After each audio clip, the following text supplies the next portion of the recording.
គ្រូលើថាកាហ្វេដែលលោកគ្រូហូបហើយនឹងផលិតផលដែលលោកគ្រូហូបនោះអាចទៅជាបាយជំនឿនោះបានតើព័ត៌មាននេះជាព័ត៌មានពិតដែរឬទេជំរាបសួរពុកម៉ែបងប្អូនជាទីគោរពនឹងទីជួបនេះជាថ្មីជាមួយខ្ញុំដុកទ័រគីហ្នឹងថ្ងៃនេះខ្ញុំចង់បញ្ជាក់ជំរាបប្រាប់បងប្អូនហើយបងប្អូនខមមិនមកសួរច្រើនមែនទែនបាទជាពិសេសតាក់ទងជាមួយនឹងកាហ្វេនេះបាទសួរច្រើនមែនទែនហើយផលិតផលដែលពួកខ្ញុំហូបបាទជាពិសេសគឺខ្ញុំហូបពេលព្រឹកព្រលឹមជាមួយនឹងក្រុមគ្រួសារបាទនេះតែខ្ញុំហូបទាំងព្រឹកផងទាំងថ្ងៃផងទាំងល្ងាចផងមានបងប្អូនយើងក៏សួរថាតើកាហ្វេហ្នឹង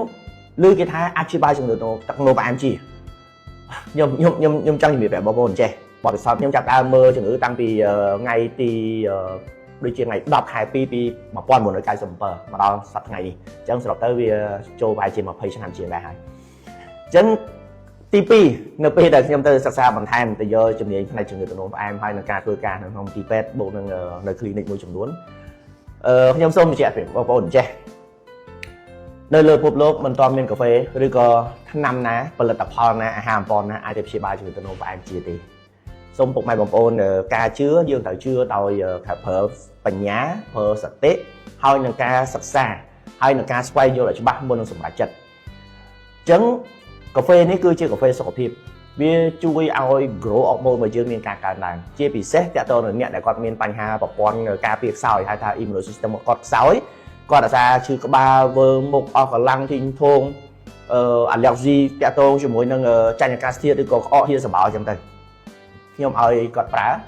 បូកនឹងខ្លួនឯងប្រើជា7-8ឆ្នាំនេះគឺឃើញថាគាត់ទទួលបានលទ្ធផលបូកនឹងផលិតផលទាំងអស់នេះខ្ញុំប្រើខ្លួនឯងមុននឹងខ្ញុំសម្រេចចិត្តក្នុងការប្រើខ្ញុំបានប្រើផលិតផលច្រើនណាស់ខ្ញុំសូមមិននិយាយចោលឈ្មោះក្រុមហ៊ុនគេទេបាទក្រុមហ៊ុនអាហារបំពន់ច្រើនណាស់ខ្ញុំបានប្រើខ្ញុំបានធ្វើតេស្តអញ្ចឹងក្នុងនាមយើងជាអ្នកបម្រើសេវាវិជ្ជាជីវៈសាធារណៈខ្ញុំសូមប្រើពាក្យអញ្ចឹងទៅមុននឹងសម្រេចចិត្តធ្វើអីមួយយើងត្រូវគិតពិចារណាអ្វីដែលខ្ញុំគិតទី1តើតើនឹងអារម្មណ៍ទី2តើតើនឹងថវិកាទី3តើតើនឹងការបម្រែបម្រួលទៅលើលទ្ធផ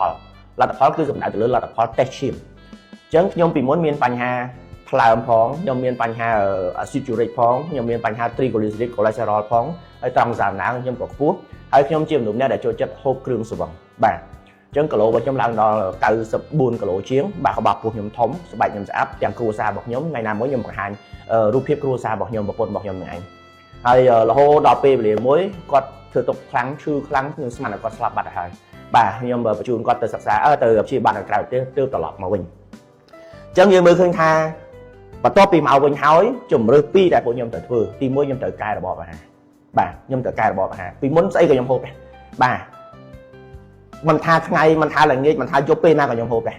គឺអត់មានវិន័យក្នុងការហូបក្នុងនាមយើងជាដុកទ័រតែចាប់ពី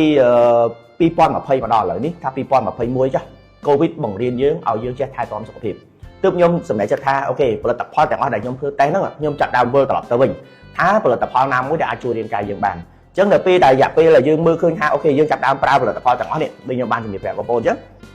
ធ្វើសុខភាពរបស់យើងប្រសើរជាពិសេសគឺប្រព័ន្ធ metabolism ទី2តកតនឹងលទ្ធផលឈាមទី3តកតនឹងសម្រស់ទី4តកតនឹងគីឡូបាទអញ្ចឹងធ្វើឲ្យយើងប្រសើរជាងកន្លែងនោះហើយតែខ្ញុំមានជំនឿទំនុកចិត្តសម្រាប់ខ្លួនខ្ញុំហើយខ្ញុំអាចចែករំលែកជូនបានខ្ញុំអត់ប្រើពាក្យថាអ្វីដែលខ្ញុំកំពុងហូបនេះវាល្អជាងគេទេខ្ញុំសូមប្រើពាក្យថាមិនមានមួយណាល្អជាងឬមួយណាអន់ជាងខ្ញុំសូមមិននិយាយមួយណាអាក្រក់មួយណាល្អខ្ញុំសូមមិននិយាយថាអ្វីដែលល្អប្រើឲ្យបានផលទី1គឺសុខភាពផ្លូវកាយដែលយើងមើលពីខាងក្រៅទី2គឺសុខភាពផ្លូវខាងក្នុងដែលយើងជួសជុលបាទអញ្ចឹងគ្រប់យ៉ាងទាំងអស់លទ្ធផលដល់ថ្ងៃនេះមកនេះទាំងខ្ញុំទាំងគ្រួសាររបស់ខ្ញុំពេលដែលយើងជួសជុលទៅយើងសប្បាយចិត្ត